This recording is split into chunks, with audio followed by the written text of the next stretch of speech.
I ঠিক না। বদমাইশ মেয়েদের মতো এত অসম্মান দিয়ে কথা বলো কেন? বলো কি হয়েছে? এই টাইমে তুমি ফর্ডা রেখে SMS কেন দিছো?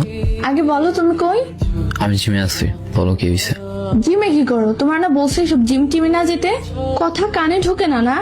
ক্লাস 8ম শ্রেণীর একটা মেয়ে যদি আমার মতো একটা দামড়া ছেলের এইভাবে কথা শোনায়, কেমনটা লাগে? তো তুমি বড় দেখে তুমি কিছু বলা যাবে না? আমার সাথে এসব চলবে না। বলে রাখলাম।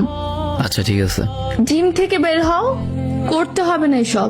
আমার শরীর দুর্বল দুর্বল লাগে তাই করি। এমন করো কেন? আর আমার বডি হইলে, আমার সেক্স প্যাক হইলে তো তোমারই ভালো লাগার কথা। তোমার পাশে দিয়ে হাঁটলে সবাই তাকিয়ে তাকিয়ে দেখবে, বলবে দেখ দেখ ছেলেটা কি হ্যান্ডসাম।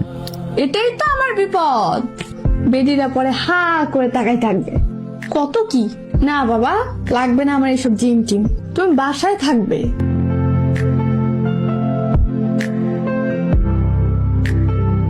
কি বাচ্চা বাচ্চা কথা যে বলো। জিম বাদ না দিলে ব্রেকআপ। ওকে ডান, ব্রেকআপ।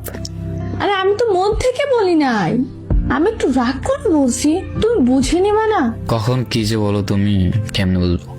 এইটুকু একটা মাইয়া কত কথা যে বলতে পারো। আমি যাই বলি না কেন তাই বলে তুমি ব্রেকআপ করে দিবা? আমার সাথে ব্রেকআপ করে অন্য বেডির জামাই হওয়ার কি শখ। আমি থাকতে জীবনেও তোমাকে আর